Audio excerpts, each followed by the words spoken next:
नमस्कार दोस्तों, आप देख रहे हैं रियल क्राइम हिस्ट्री और मैं हूं आपके साथ खुर्शीद आलम। दोस्तों, आज कहानी अजीब सी है और अजीब सी इसलिए कह रहा हूं क्योंकि एक व्यक्ति जो करीब 250 से ज़्यादा लड़कियों के साथ सुहाग रात मनाता है, यानी कि 250 से ज़्यादा दुल्हन के साथ वो सुहाग रात मनाता है। और सुहाग रात ही नहीं मनाता बल्कि उसको लूट भी लेता है। उसके जितने भी जेवरात होते हैं वो लूट कर वो व्यक्ति भाग जाता है। अंत में वो पकड़ा जाता है 16 जून 2016 को। और पुलिस वाले जब उसे पकड़ते हैं तो उसकी लाश मिलती है। तो पुलिस वाले जैसे ही लाश को देखते हैं फ़ौरन पहचान जाते हैं कि ये वही व्यक्ति है जिसने 250 लड़कियों को अपना शिकार बनाया और उसके साथ ये घिनौना काम किया। तो आइए कहानी की शुरुआत करते हैं। कहानी दरअसल ये जो है 1981 की है। 1981 से 1988 के बीच की ये कहानी है। हालांकि उससे पहले भी इस तरह के मामले आए। जब ये मामला पकड़ा गया उसके बाद इसने जो बताया वो 1981 और 88 के बीच की है। तो कहानी में आगे बढ़ूँ उससे पहले आप सभी से एक ही रिक्वेस्ट है कि चैनल को अगर आपने अभी तक सब्सक्राइब नहीं किया तो बिल्कुल चैनल को सब्सक्राइब कीजिए दोस्तों, क्योंकि आप सब में से बहुत सारे लोग वीडियो देख लेते हैं चले जाते हैं।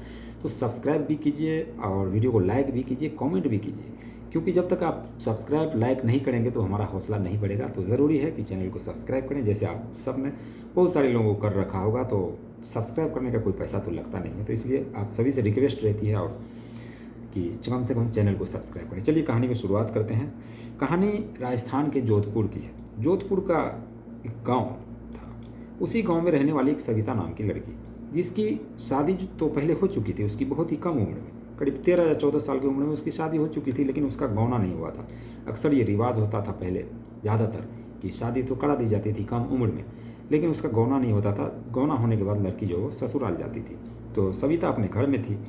उसके घर का दरवाज़ा जो है खटखटाया जाता है। दरवाज़ा खटखटाने वाला व्यक्ति वो कहता है कि मैं मनोज हूँ और 12 मिनट से आया हूँ। तो ये जो सविता है उसको पता था कि उसके जो होने वाले पति हैं उसका नाम मनोज ही है और 12 मिनट में ही हमारी शादी फिक्स हुई है। तो फ़ौरन वो दरवाज़ा खोलती है। दरवाज़ा खोलने के बाद वो शर्मा कर अंदर चली जाती है और घर के सभी लोगों को बताती है कि ऐसे ऐसे बात है, तुम्हारे दामाद हैं यानी कि होने वाले पति आए हैं घर।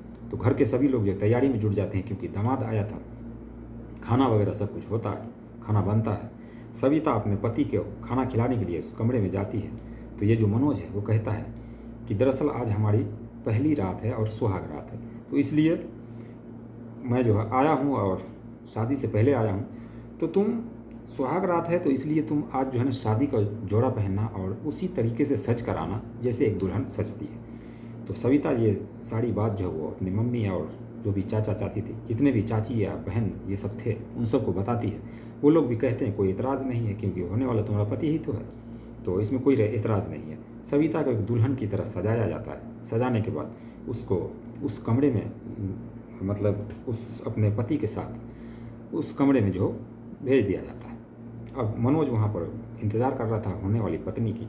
सविता आती है घूंघट में और बेड पर जाती है। बेड पर जाने के बाद कुछ देर ये लोग जो है बातें करते हैं, मनोज और सविता। बात करने के बाद अब ये जो सविता जो भी गहने पहने हुए थे, अक्सर उस दौर में हुआ करता था कि अब जो किसी लड़की का शादी हुआ या किसी महिला का शादी हुआ तो दूसरा जो कोई बच्चा होता था उसके लिए उसी गहने को रख देते थे, और उसकी जब शादी होती थी तो वह गहना उसको दे दिया जाता था। अक्सर इस तरह का होता था। तो पुराने गहने उसने पहने थे और गहना जो काफ़ी गंदा था। तो मनोज ने कहा कि तुम्हारे गहने जो काफ़ी पुराने हो चुके हैं और इसमें बहुत सारी धूल मिट्टी है और टूटे हुए भी देख रहा हूँ। तुम एक काम करो, जो भी टूटे हुए गहने हैं उसको साइड में रख दो, और मैं जब जाऊँगा कल तो ये गहने लेकर जाऊँगा और उसको रिपेयर करा के फिर मैं इसी बहाने तुमसे मिलने के लिए आया करूँगा। तो अभी ये सविता भी खुश हो जाती है। वो सोचती है कि चलो गहने के बहाने ही सही, कम से कम फिर तो आएंगे मिलने के लिए। खुश हो जाती है। वो गहने उतार कर रख देती है और कहती है कि ये ठीक है, ये गहने जो है लेकर चले जाना। अब मनोज और सविता ये दोनों आपस में सुहाग रात मनाते हैं। पूरी रात सुहाग रात मनने के बाद सुबह 4 बजे से पहले मनोज जगता है और जितने भी गहने थे वो सब लेकर रफू चक्कर हो जाता है। सुबह होती है, सविता जगती है, देखती है कि एक भी गहने नहीं है। उसका जो होने वाला पति है वो भी नहीं है। उसने सोचा कि हो सकता है कि शर्मा गया हो, और रात में क्योंकि उसने आया था, रात में कोई उतना ठीक से देख नहीं पाता, इसलिए दिन में शर्म लग रहा होगा, इसलिए सुबह सवेरे उठकर वो चला गया। उसको तो पता था कि गहने जो रिपेयर कराने के लिए उसने दिए, ये बात अपने छुपा रखी थी उसने। अब करीब 1 महीने बाद इसी सविता के घर में फिर से वो मनोज आता है और रात के अंधेरे में आता है और गेट जो है वो खटखटाता है। गेट खटखटाने के बाद सविता जो दरवाज़ा खोलती है दरवाज़ा खोलने के बाद ये मनोज अंदर आता है। फिर उसी तरीके से खातिरदारी की जाती है। खातिरदारी करने के बाद अब ये लोग फिर से एक दूसरे के साथ वक्त बिताने के लिए उसी कमरे में जाते हैं। कमरे में जाने के बाद ये जो मनोज है, होने वाली पत्नी जो सविता थी, उसका घूंघट जैसे ही उठाता है और सविता उस मनोज को देखकर चौंक जाती है, क्योंकि इससे 1 महीने पहले जो व्यक्ति आया था, जो उसका पति कहकर, दरअसल वो मनोज नहीं था, ये कोई दूसरा था। अब ये देखकर वो सविता जो वो उसके होश उड़ जाते हैं और वो बेहोश हो जाती है। बेहोश होने के बाद अब ये जो मनोज है उसके साथ वही कुछ करता है जो भी करना होता है। फिर उसके जो जेवरात होते हैं वो सुबह लेकर भागने के फिराक में होते हैं, लेकिन उससे पहले वो पकड़ा जाता है। दरअसल सविता जो जग जाती है, जगने के बाद वो अपने घर में शोर शराबा कर देती है और घर के लोगों को कह देती है कि ये जो 1 महीने पहले आया था मेरा होने वाला पति, दरअसल ये वो नहीं बल्कि दूसरा है कोई है। अब घर के वो लोग जो है उसको पकड़ते हैं, जेवर वगैरह छीनते हैं। छीनने के बाद अब ये लोग ज़्यादा पंगा लेते नहीं और ना ही पुलिस स्टेशन जाते हैं, इसको थोड़ा बहुत मारते हैं और भगा देते हैं। बात आई गई हो जाती है।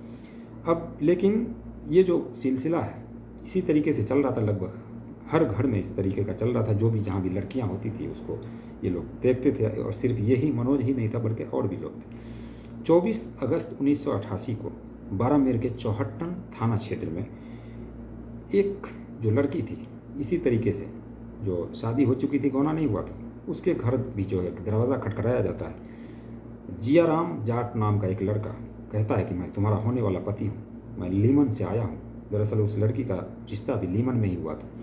वो सोचती है कि हो सकता है मेरा ही पति हो। गेट खोलने के बाद, क्योंकि उसको तो पता ही नहीं था, क्योंकि शादी जब भी होती है लड़कियां घूंघट में होती है, उसको पता नहीं चलता, तो इसलिए जियाराम जो है वो अंदर आता है। अंदर आने के बाद उस लड़की के साथ वही कुछ करता है। उसी तरीके से कहता है कि तुम दुल्हन बनकर आना, आज पहली रात है। उसी तरीके से वो लड़की आती है। आने के बाद उसके साथ वो सारी चीज़ें होती है। सारी चीज़ें होने के बाद सुबह जैसे ही होती है वो उसका सामान जो है लेकर रफू चक्कर हो जाता है।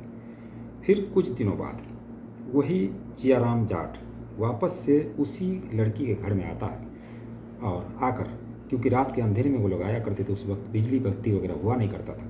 आते हैं, आने के बाद जब फिर उसी तरीके से वो सुहाग रात मनाने जाते हैं, तो वो लड़की जो पहचान जाती है कि जो इससे पहले आया था वो ये नहीं बल्कि कोई दूसरा है।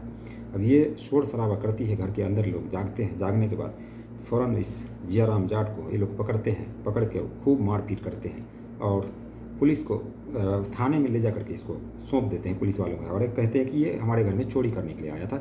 ये लोग भी वो रिपोर्ट नहीं लिखवाते, जो क्योंकि शर्म से ये लोग रिपोर्ट नहीं लिखवाते थे, उसकी लड़की की ज़िंदगी का सवाल था, इसलिए वो ये नहीं कहते थे कि हमारी बेटी के साथ इसने ऐसा किया है। अब ये इसी तरीके से सियाराम जाट के ऊपर करीब चौहट्टन थाना में 4 मुकदमे दर्ज हो जाते हैं, और ऐसे अलग अलग 19 से ज़्यादा थाने में इसके नाम से मुकदमे दर्ज हो जाते हैं, अलग अलग नाम से, लेकिन व्यक्ति एक ही था। अब ये जो मुकदमा दर्ज होता है, दर्ज होने के बाद जो जियाराम जाट है इसको पुलिस पकड़ती है और उससे पूछताछ करती है कि तुम कितने घर में चोरी किए हो और ऐसा क्यों कर रहे हो। दरअसल जियाराम जाट कहता है कि मैं चोरी तो करता ही हूँ, साथ में मैं उस लड़की को भी टारगेट करता हूँ जिसका शादी लगा हुआ है या फिर शादी हो चुका है।